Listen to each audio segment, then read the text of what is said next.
कराग्रे वस्ते लक्ष्मी कर मध्ये सरस्वती कर मूले तू गोविंद प्रभाते कर दर्शनम। जय श्री कृष्णा। राधे राधे। आप सभी का दिन शुभ और मंगलमय हो। कल तक के अध्याय में आपने जाना था कंचन मालिनी ने अपने माघ मास के पुण्यों को राक्षस को दिया, जिससे उस राक्षस की मुक्ति हुई। आज के अध्याय में आप सुनेंगे गंधर्व कन्या की कथा। आइए शुरू करते हैं। श्री वशिष्ठ ऋषि कहने लगे कि हे राजन, मैंने दत्तात्रेय द्वारा कहा गया माघ मास का महात्म्य तुम्हें बताया है। अब माघ मास के स्नान का फल सुनो। हे प्रताप, माघ स्नान से सब यज्ञ, व्रत और तप का फल मिल जाता है। माघ मास में स्नान करने वाले मनुष्य स्वयं तो स्वर्ग में जाते ही हैं, साथ ही उनके माता पिता और दोनों के कुलों में भी स्वर्ग प्राप्त होता है। जो भी मनुष्य माघ माह में सूर्योदय के समय नदी आदि में स्नान करता है, उसके माता पिता के 7-7 कुलों की पीढ़ी स्वर्ग को प्राप्त होती है। माघ माह में स्नान करने वाले दुराचारी और कुकर्मी मनुष्य भी पापों से मुक्त हो जाते हैं। इस मास में हरि का पूजन करने वाले पाप समुदाय से छूटकर भगवान के समान शरीर वाले हो जाते हैं। यदि कोई मनुष्य आलस्य से भी माघ माह में स्नान करता है तो उसके सभी पाप नष्ट हो जाते हैं। जैसे गंधर्व की कन्याएं राजा के श्राप से भयंकर कल को भोगती हुई लोमश ऋषि के वचन से माघ माह में स्नान करने से पापों से छूट गई थी। यह बात सुनकर राजा दिलीप विनय से पूछता है कि हे गुरुदेव, ये कन्याएं किसकी थी? उनको कब और कैसे श्राप मिला? उनके नाम क्या थे?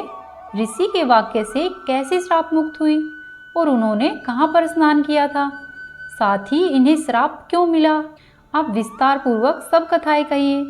तब वशिष्ठ जी कहने लगे कि हे राजा, जैसे अरणी से स्वयं अग्नि उत्पन्न होती है, वैसे ही यह कथा धर्म और संतान उत्पन्न करती है। हे राजन, सुख संगीत नामक गंधर्व की कन्या का नाम विमोहिनी था। सुशीला तथा स्वरवेदी की सुंबरा, चंद्रकांत की सुतारा तथा सुप्रभा की कन्या चंद्रका। ये 5 कन्याएं सभी समान आयु वाली तथा चंद्रमा के समान कांति वाली और सुंदर थी। जैसे रात्रि को चंद्रमा शोभायमान होता है, वैसे ही पुष्प की कलियों के समान खिली हुई यह अप्सराएं थी।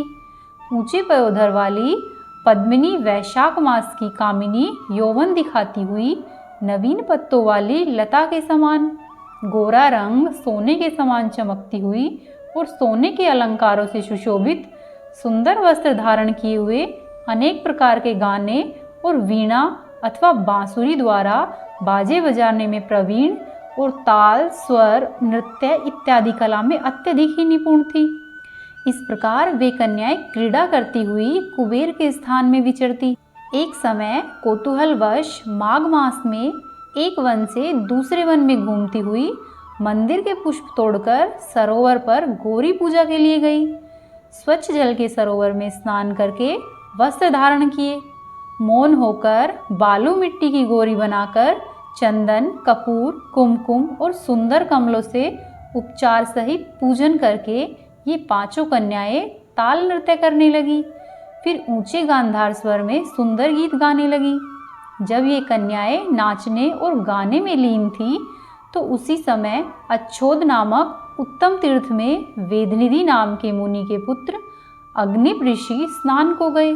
वह युवा ऋषि सुंदर मुख, कमल समान नेत्र, विशाल छाती, सुंदर भुजाओं वाला दूसरे कामदेव के समान ही था।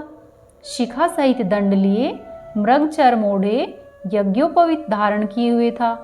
उसको देखकर 5 कन्याएं मंत्रमुग्ध हो गई और उसका रूप व यौवन देखकर कामदेव से पीड़ित हो देखो देखो ऐसा कहती हुई उस ब्राह्मण के चित्त में कामदेव का डर उत्पन्न करने लगी और आपस में विचार करने लगी कि यह कौन है। रति रहित होने से कामदेव नहीं हो सकता और एक होने से यह अश्विन कुमार नहीं हो सकता। यह कोई गंधर्व या किन्नर का कामरूप धारण कर कोई सिद्ध या किसी ऋषि का श्रेष्ठ पुत्र या मनुष्य है। कोई भी हो, ब्रह्मा जी ने इसको हमारे लिए ही बनाया है। जैसे पूर्व कर्म के प्रभाव से संपत्ति प्राप्त होती है, वैसे ही गौरी जी ने हम कुमारियों के लिए यह श्रेष्ठ वर दिया है और आपस में यह तुम्हारा वर है या मेरा, अथवा हम सब का है। ऐसा कहती हुई वे कन्याएं बातें करने लगी। जिस समय उस ऋषि पुत्र ने अपनी मध्याह्न की क्रिया करके ऐसे वचन सुने तो वो सोचने लगा कि यह तो बहुत बड़ी समस्या उत्पन्न हो गई। ब्रह्मा, विष्णु, महेश आदि देवता तथा बड़े बड़े योगी भी स्त्रियों के भ्रमजाल में मोहित हो गए हैं। इनके तीक्ष्ण बाणों से किसका मन रूप हिरण घायल नहीं हो सकता। जब तक नीति और बुद्धि रहती है तब तक पाप से भय रहता है। जब तक की गंभीरता रहती है यम विधि का पालन होता है। जब तक मनुष्य स्त्रियों के कामरूपी बाणों से बींधा नहीं जाता। ये मुझे उन्मत्त और मुग्ध कर रही है। किन गुणों से धर्म की रक्षा हो सकती है। स्त्रियों के मांस, रक्त, मल मूत्र से बने घृणित और अशुद्ध शरीर में कामी लोग ही सुंदरता की कल्पना करके रमण कर सकते हैं। शुद्ध बुद्धि वाले महात्माओं ने स्त्रियों के पास रहना कष्टकारी कहा है। सो जब तक यह आस पास आए मुझे घर चलना चाहिए। अतः जब तक वह कन्याएं उसके पास आई उससे पहले ही वह बल योग के द्वारा अंतर्धान हो गया। ऋषि पुत्र के ऐसे अद्भुत कर्म देखकर वह चकित होकर डरी हुई चारों ओर देखने लगी और आपस में कहने लगी कि यह क्या इंद्रजाल था जो देखते देखते विलीन हो गया।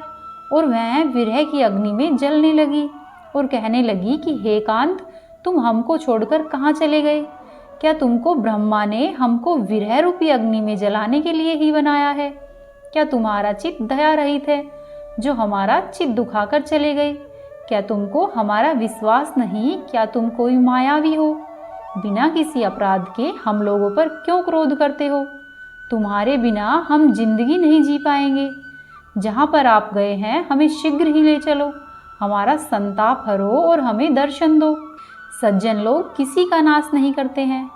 ऐसा कहकर वो कन्याएं अति दुखी हुई। आगे के अध्याय में आप सुनेंगे कि वे कन्याएं किस तरह से पिशाचिनी बन गई। इसके लिए आप कल की कथा जरूर सुनें। यदि आप चैनल पर पहली बार आए हैं तो वीडियो को लाइक करें, चैनल को सब्सक्राइब करें और वीडियो को अवश्य ही शेयर करें। इससे पहले की सभी कथाएं सुनने के लिए आप हमारे चैनल पर प्लेलिस्ट चेक करें। राधे राधे।